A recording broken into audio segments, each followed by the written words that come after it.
বেগম জিয়া হোসেন মোহাম্মদ এরশাদের সামরিক স্বৈরাচারের পরে তাকে আওয়ামী লীগও মূল্যায়ন করতে চায় নাই। শেখ হাসিনা বলেছিল নির্বাচন হলে, মানে 91 সালের নির্বাচনের হলে বিএনপি খুব বেশি হলে 10টা সিট পেতে পারে। তার কাছেই শেখ হাসিনা পরাজিত হয়েছে। এবারও বেগম জিয়ার কাছেই হাসিনা পরাজিত হয়েছে। বেগম জিয়া দেশ ছাড়েননি, নির্যাতন ভোগ করেছেন, প্রমাণ করেছেন তিনি মানুষের নেত্রী, দেশের নেত্রী, জনগণের নেত্রী। আর হাসিনা পালায়ে গিয়ে তিনি প্রতিষ্ঠা করেছেন তিনি এই দেশের মানুষের নেতৃত্ব না, তিনি একটা ডাকাত, খুনি, লুটেরা।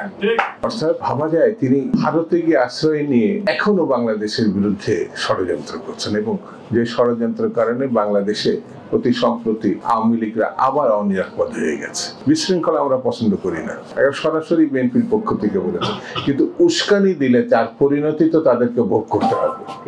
বিএনপি হাসিনার ফাঁদে পা দিতে চায় না বলেই নির্বাচন দাবি করেছে। অনেকে এই নির্বাচনের বিরোধিতা করছে, বিএনপির নামে অপবাদ দিচ্ছে, অপপ্রচার করছে। ভাই, আপনাদের ক্ষমতা নেই বলে আপনারা জানেন নির্বাচন হলে পরে আপনার ভেসে যাবে, আপনাদের কোনো ভবিষ্যৎ নেই, এটা আপনারা জানেন। বড় বড় কথা বলছেন, যদি এতই শক্তিশালী হন, এতই জনদরদী হন, এতই বিপ্লব প্রিয় হন, নির্বাচন আসলে তো আপনাদের জিতার কথা, তাহলে নির্বাচনে যাচ্ছেন না কেন? এত বিরোধিতা করছেন কেন? এই সবাই বলে যায় বিএনপি সামনে নির্বাচনে আসবে না, শুধু ভোট হলে পরে তারা জয়লাভ করবে, পরের নির্বাচনেও বিএনপি যেতে। বিএনপি জনগণের মধ্যে থাকতে চায়। যা যা খারাপ কাজ, যেটা শহীদ জিয়া রহমান বাংলাদেশ পুনর্গঠন করেছেন 2030, তারপরে 27 দফা, তারপরে 31 দফা, এটা সকল দলের সম্মিলিত উদ্যোগে কিন্তু 31 দফা রাষ্ট্র মেরামতের তারেক রহমান সাহেবের উদ্যোগ, বেগম খালেদা জিয়ার উত্তরসূরি তারেক রহমান সাহেব। তার কাছে আপনারা টিকতে পারছেন না। তার যে সনদ, মুক্তির সনদ বলবো আমি 31 দফাকে, এটি একবার পড়েন, তাহলে সংস্কার কি, কত প্রকার, কিভাবে করতে হয় আপনি 1 ঘন্টার মধ্যে জেনে যাবে। উদ্দেশ্য সৎ হলে পরে 31 দফা আপনি পড়তেন, আপনারা পড়তেন, কিন্তু তার ধারে কাছে না গিয়ে খালি এক কথা, সংস্কার সংস্কার। উনি বলতেন উন্নয়ন উন্নয়ন উন্নয়ন, সংস্কার সংস্কার। কাছাকাছি ব্যাপার, এগুলো বাদ দিতে হবে, দিয়ে মানুষের ভোট মানুষকে ফেরত দেয়। এত বড় গণঅভ্যুত্থানের পর, যেমন 71 সালে মুক্তিযুদ্ধের পর শেখ মুজিব ব্যর্থ হয়েছিলেন একটা ভালো নির্বাচন করতে, যে কারণে সংকট 73 সাল থেকে শুরু হয়েছিল। সংকট কাটিয়েছিলেন শহীদ জিয়া রহমান, সংকট কাটিয়েছিলেন বেগম খালেদা জিয়া, এবার সংকট কাটাবেন জনাব তারেক রহমান।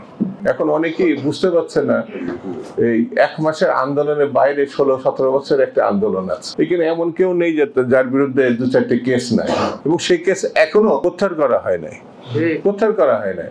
বেগম জিয়ার নামে এখনো কেস আছে, তারেক রহমান সাহেবের কেস আছে, স্থায়ী কমিটি, ভাইস চেয়ারম্যান, উপদেষ্টা, বিএনপির নির্বাহী কমিটির একেবারে তৃণমূল পর্যায়ে যেসব নেতা কর্মী আছে তাদের বিরুদ্ধেও এখনো পর্যন্ত মামলা, তারাও এখনো কোর্টে যাওয়ার আশা করছে। উদ্দেশ্যটা কি? বাজার ঠিক করতে পারেন না, আইন শৃঙ্খলা ঠিক রাখতে না। আমাদের এই যে সমন্বয়করা গিয়ে মায়ের খায় গাজীপুরে গিয়ে, লজ্জা থাকা উচিত আপনার সরকারের। যারা বুকের রক্ত দিচ্ছে তারা অপমানিত হচ্ছে আপনারা ক্ষমতায় থাকা অবস্থায়। সেই জন্য আমার কাছে বলি, এটি রাজনৈতিক সরকার ছাড়া, নির্বাচিত সরকার ছাড়া, বিএনপি না, আমরা বিএনপিকে ক্ষমতা নেওয়ার জন্য, মানুষের অধিকারকে প্রতিষ্ঠার জন্য বিএনপি লড়াই করছে। বিএনপি আবার রাস্তায় নামবে ঘোষণা করেছে, কর্মসূচি দিয়েছে। মানুষকে ঐক্যবদ্ধভাবে এইসব ষড়যন্ত্রকারী যারা দেশে বিদেশে থেকে লক্ষ লক্ষ হাজার কোটি টাকা দেশ থেকে পাচার করেছে, যারা মানুষের গণহত্যা চালাচ্ছে, তাদের বিচারের দাবিতে এবং জনগণের সরকার প্রতিষ্ঠার জন্য বিএনপি আবারও রাস্তায় প্রয়োজন হলে নামবে এবং মানুষকে ঐক্যবদ্ধ করবে। এর মধ্য দিয়ে আবার যে অসম্পূর্ণ মুক্তি, সেই মুক্তিকে সম্পূর্ণতার দিকে নিয়ে যাবে। এটাই বর্তমানের চাহিদা। বন্ধুরা, ঐক্যবদ্ধ ছাড়া আমাদের মুক্তির আর কোনো পথ নেই।